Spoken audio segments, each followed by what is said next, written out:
Seeking Heart with Allison Gingras, distributed through Breadbox Media.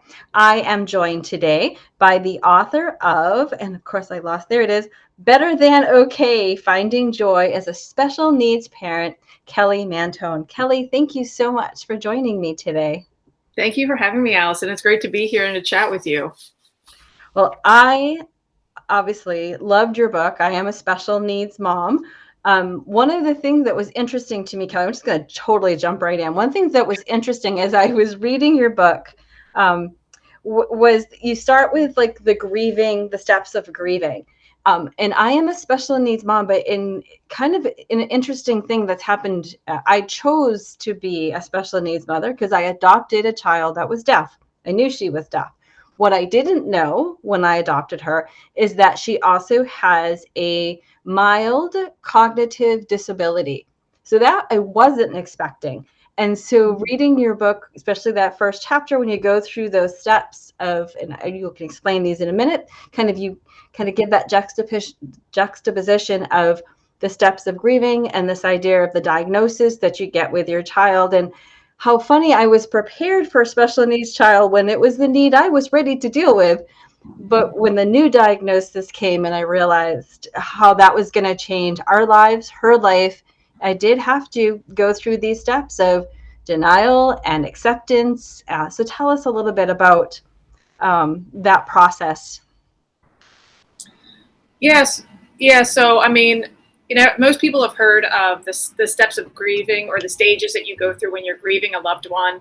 And I think when I came across that and I reflected on it, then as my experience as a special needs mom, I realized that, I had been grieving the child that I thought I was going to have with my second son, who's my fourth child, and then the first one to be diagnosed with spinal muscular atrophy. We had what we thought was a child that was just having some delays, motor delays. And so when the diagnosis came in, it was just completely out of left field.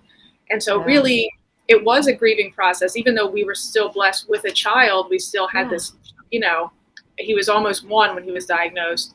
We had to go through all those stages and mourn the child that we thought we had, and I don't think there's anything wrong with that. Like we moved through it. And now I don't mourn every day. I think people need to learn that, there are some parents who I think get stuck in the stages, but when you allow yourself to work through each one, then you can heal and you can move forward. And, that really makes all the difference then to your attitude and then finding the joy in every day. And I love, like, in the next chapter you say, life will look different and that's okay. I think looking at, and again, I love in your book too, is you talk about how you looked at your children, and you saw how they accepted, and how you're the ones not with a diagnosis, and those you have 2 sons with the same diagnosis. And so tell a little bit about that and how that helped you be okay with how life was going to look differently with the children God has blessed you with. Yeah. So, our 3 older kids, they're all 5 of my kids are very close in age. We just kind of had them like boom, boom, boom, boom, boom, boom. Like we had them all real fast. So they were all very little when my son Fulton was diagnosed. And then when we had our 5th, Teddy, and when he was diagnosed. So my oldest was only 8 when Teddy was born. So, 5 kids, 8 and under. And, wow. They just never saw anything wrong with Fulton or Teddy. It's just, well, Fulton and Teddy did things this way, or they needed more help doing these things. And, you contrast that with my husband and I at the time, who were like, well, Fulton and Teddy can't do this. They can't do that. We have to get this. We need this equipment. We were seeing all the things they couldn't do, whereas our kids weren't seeing that. They were just seeing them as they were. And the more we changed our perspective to mirror that of our older children, and we just saw like, well, look, Fulton and Teddy are happy. Like, yeah, they can't walk, but they're still happy and they're still playing, and they need assistance with more things, but that doesn't mean they don't enjoy playing or they have a bad day. So it was that innocence, and so often just childlike innocence, that Christ tells us to aspire after. It comes in many forms, and it just it struck me over the head once. I was just like, wow, like this is the childlike innocence that I need to get through this. And for my husband, it was also very powerful. And So yeah, childlike innocence, just very, very powerful because it's just all trusting and it just sees the good in everything. And I think seeing the grace, I think that that ability to see the grace also helps to figure out how like life will be like. For instance, my daughter is deaf, so I assumed deaf school. I tried to homeschool her. After 5 years, that just wasn't working. I already had a master's degree in education, didn't want another one, and so I had to make that very difficult decision to send her to school. But just to see the grace with what came from that, I had given her a hearing world when she had this deaf disability, but now she got to be engrossed in the deaf world. She goes to a deaf school with deaf teachers, deaf culture, deaf humor. Like it's a whole world I didn't know existed, right? So, and then we got this new diagnosis, but she has so much joy. Like she doesn't see herself as disabled. She sees herself as blessed and lucky. For instance, we get woken up in the middle of the night by thunderstorms. She, however, does not. So have you been able, and she'll tease us. She'll like the sign, like she'll make the sign like, haha, you were woken up and I slept through the night. Like, for you, like deaf lucky. I'm like, yeah, deaf is lucky. Have you had any experiences like that with either your children or the children? I know you've met and spoken to many different mothers, like the intro of your book, that story, which I want you to tell after you answer my question, was like mind blowing. So have you had any of those experiences where like they see the blessing that you're missing or the graces? Yeah, so it reminds me of a funny story. So I was having conversation, a bunch of us were sitting around at dinner having conversation with my youngest son, Teddy, and said something like, oh, if you could either, I forget, it was like, if you could either walk or eat, because he's lactose intolerant. So he said, if you could either eat all the dairy you wanted or walk, what would it be? And he goes, oh, I would eat all the dairy I want. And we're like, really? Like you just want to eat cheese and eat dairy? He's like, oh yeah, because if I walked, I'd have to do gym class. And this is when he was in school. He's like, I'd have to do gym class and then my legs would get tired. So he was just like eating all the cheese and milk and dairy, which again, and there's a couple other times we've talked about, well, what superpower would you want or what? And it's always like, I want laser eyes or it's never, oh, I just want to be able to walk, So, I mean, there are times when they're like, oh, I wish, like my other son, Fulton, he's like, I really want to be an NFL kicker. He's like, I think I need like a mechanical leg that we can put on this chair and just let me drive out and do it. I love it. So, yeah, I mean, they're happy. They want to find ways to do certain things. Certainly they get frustrated at times, but again, every day isn't, oh, I wish I could walk or I wish I didn't have SMA, same with your daughter. She doesn't spend every day saying, oh, I wish I could hear. And I think it also was helpful for me when I got online and I found older or like young adults that had the same diagnosis and just were very active online saying, hey, look, I'm traveling the world, or hey, look, I just got married and I have a charity where I do this. And it's just like, it's amazing. It's all these people living these incredible lives with all sorts of disabilities. So yeah, they're not thinking about the things they can't do all day. It's the things they can do. So we'll definitely get back to the intro story. I made a note here, but you just reminded me of something very interesting is finding, and you talk about this again in your book, and we're talking today with Kelly Mantoan, and her book is Better Than Okay, Finding Joy as a Special Needs Parent, out from Our Sunday Visitor. One of the things that we did when we brought Faithy home was we connected with other deaf people, because I don't know deaf. I don't know what it means to live as a deaf person. I don't know. There was a lot of pressure on us when we got her home to get her cochlear implants.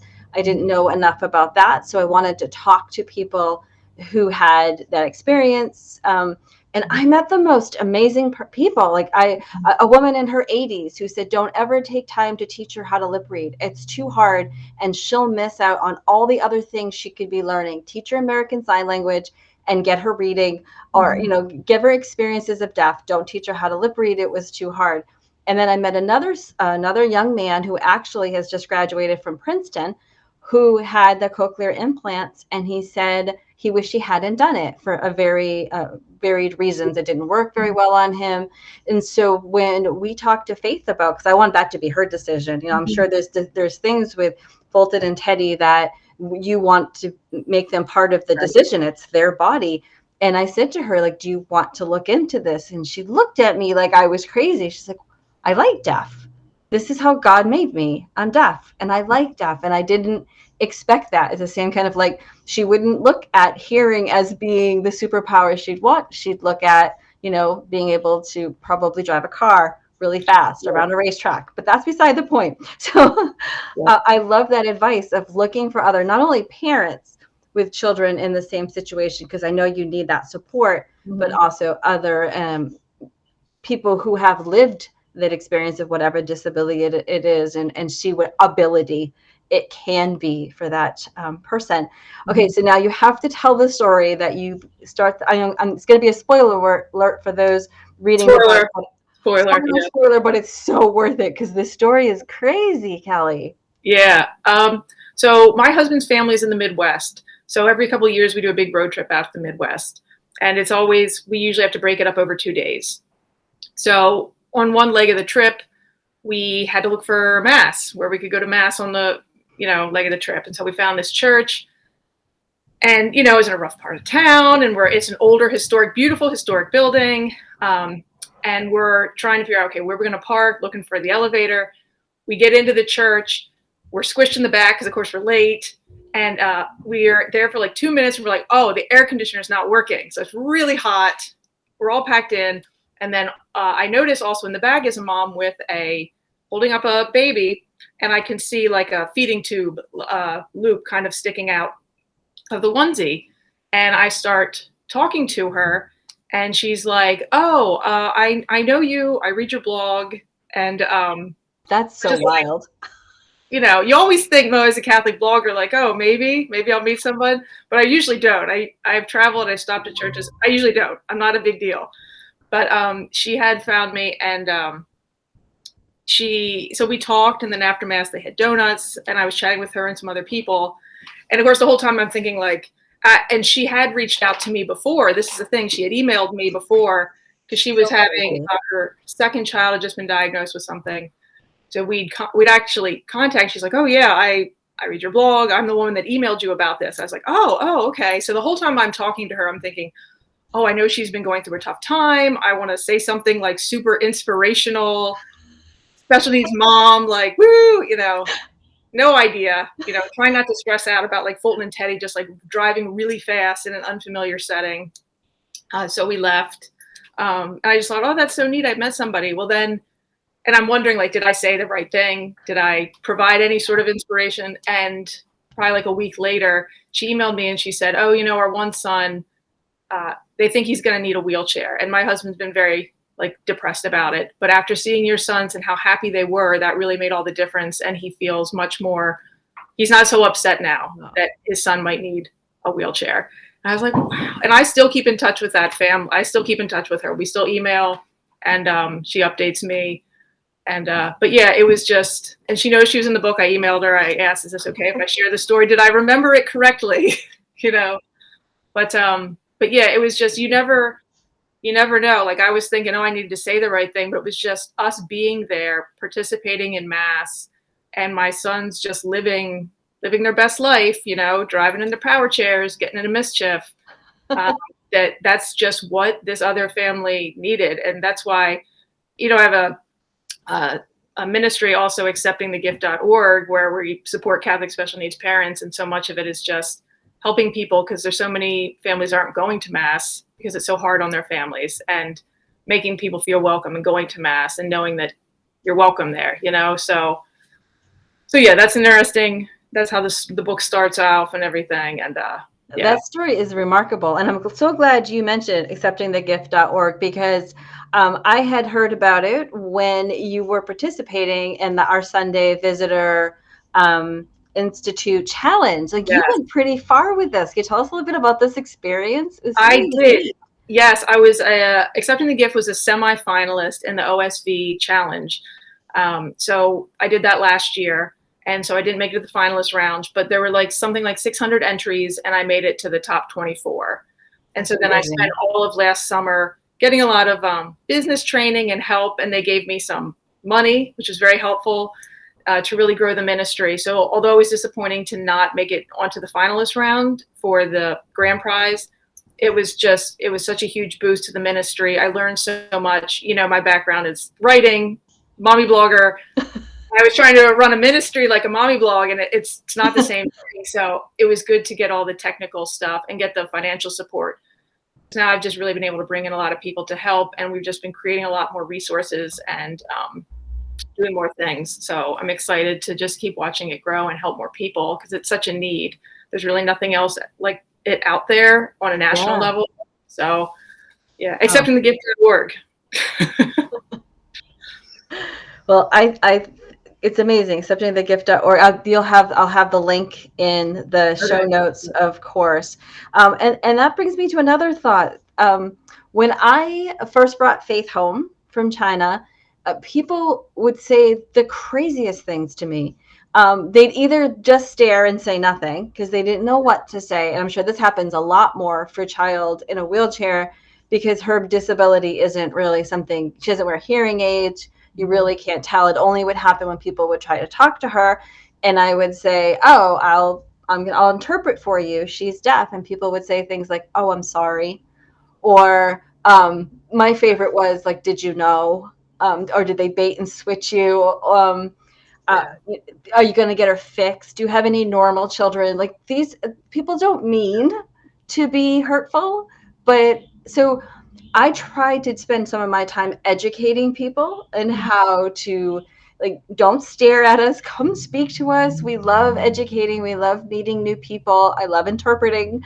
I am Portuguese and my hands are always moving. I feel like that's why God sent me a deaf child, because he's like, let's just give you something to do with those hands before you hurt somebody.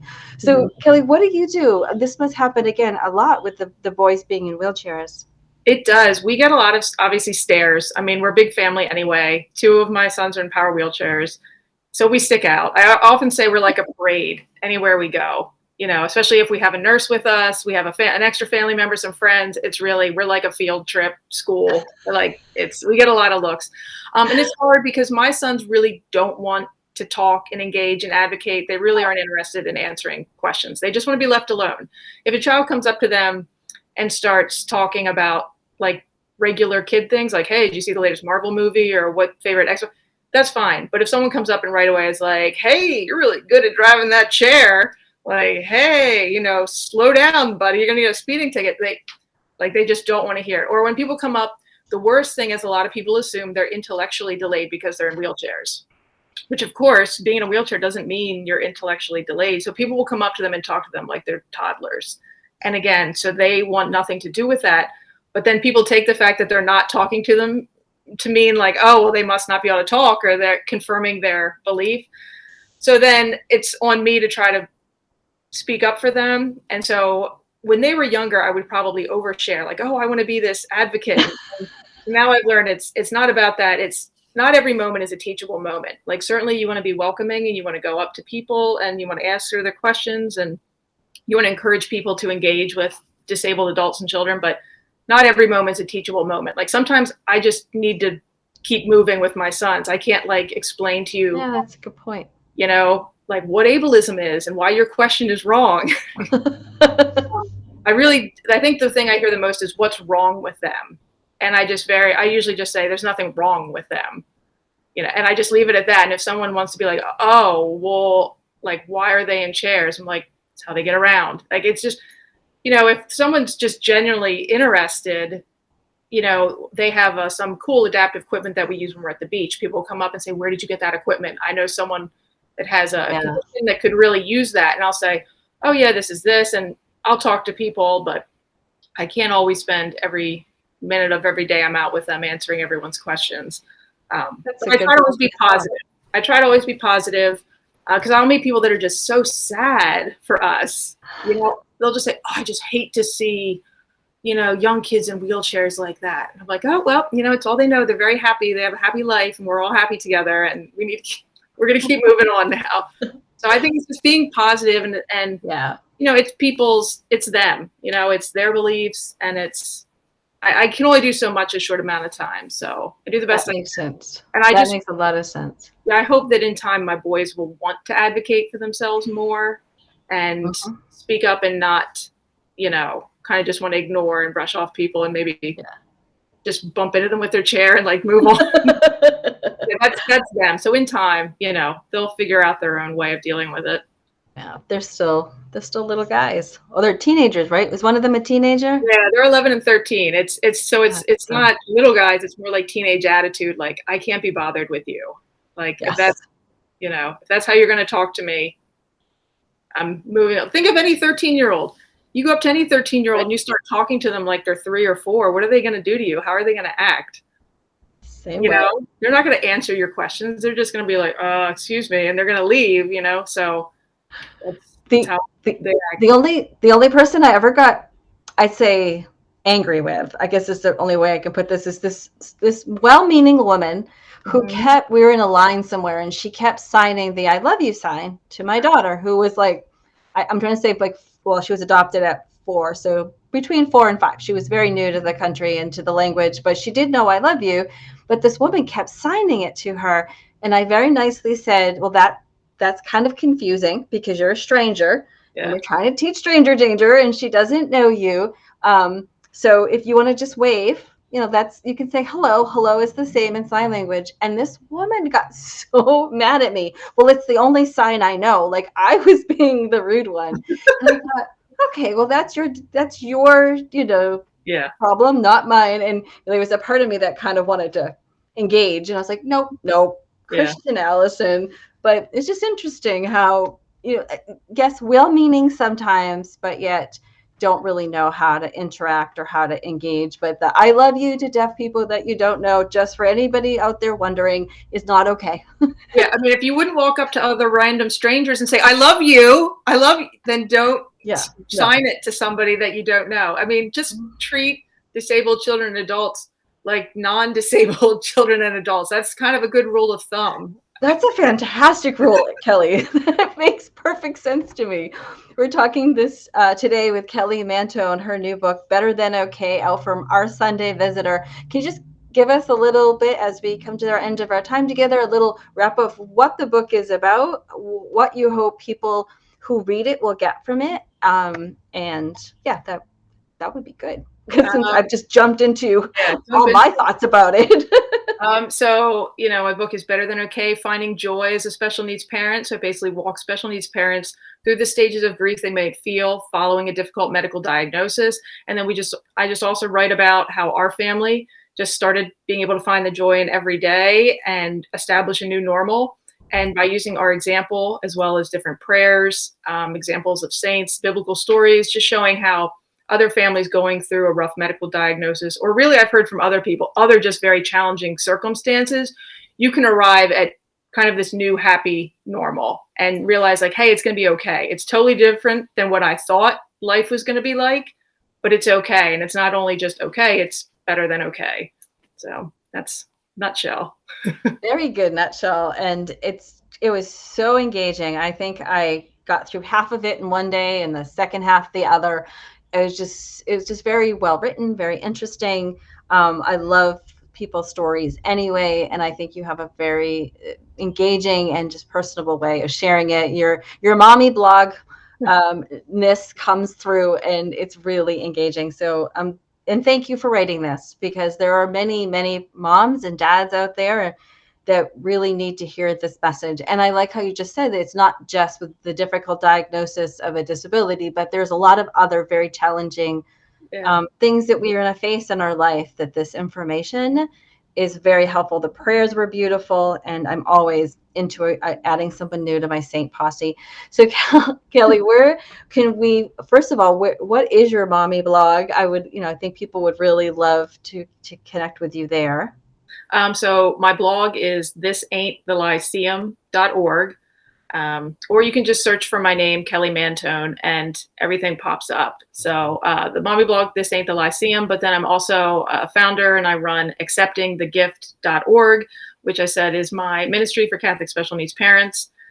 Again, if you search my name, Kelly Mantoan, all this is going to pop up first page of Google. Thank you, Google. So that makes it easy for people. I chose a really weird name for my blog, Now I just say, Google my name. It's there anyway. It'll pop up. So I always love that no one else has my name that does what I do. And I'll never forget the first time my boys decided they were going to be smart Alex and Google my name thinking that nothing would show up. And they're going through pages and pages and pages. I'm like, Mama lives on social media, kids. Like, it's gonna be there. So yes, the links, I will obviously put the links into the show notes.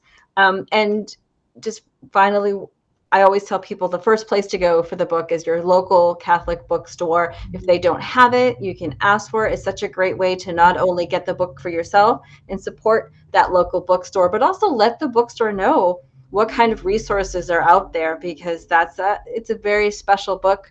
There's many different special books out there that if you're looking for it, somebody else might, and so the bookstore might be advantageous, obviously, for the bookstore to know about it. How else can people get your book? Well, on that note too, go to your local library and look for it at your library. If it's not there, mention it to your library. I've had people that have gone and requested that their libraries purchase it. And so I love that idea because I love the library. And again, this is a great resource. When I was going through, if you read in the book, I found Father Benedict Rochelle's book, Arise from Darkness, in my library. And that was crucial in my healing process. So if my book is in a library, I'd like to think someone will come across it and it will help them in the same way. So go visit your library, ask them to get it. But then also, obviously, our Sunday Visitors Gift Shop online, and then through Amazon, all the usual. Barnes & Noble has it, Books A Million, all those sites. So thank you. And if you do read the book, please leave a review someplace because I don't think people realize how important reviews are for other parents, other readers that might be blessed by the book finding it. It's just kind of the way of the algorithm, the way of Amazon specifically. The more reviews that are there, the more the book is seen by other people who could really be blessed by it. So if you read the book, please leave a review. I'll have all the links for you. Kelly Mantoan, author of Better Than Okay, Finding Joy as a Special Needs Parent. Thank you so much for spending this time with me. Yes, thanks for having me on, Allison. This is great talking to you. It is definitely a blessing. And we had to go through quite a few trials at this before we got to it. So we know for sure God is going to use it to bless many hearts, because one of my good friends, Father Landry, used to say to me, if the devil can't get at your heart, he'll attack your technology. So yeah, we experienced that. So thanks for persevering, and thank you for being here. Yep, thank you. And God bless all of you. Have a fabulous day. You have been listening to A Seeking Heart with Allison Gingras, distributed through Breadbox Media. God bless.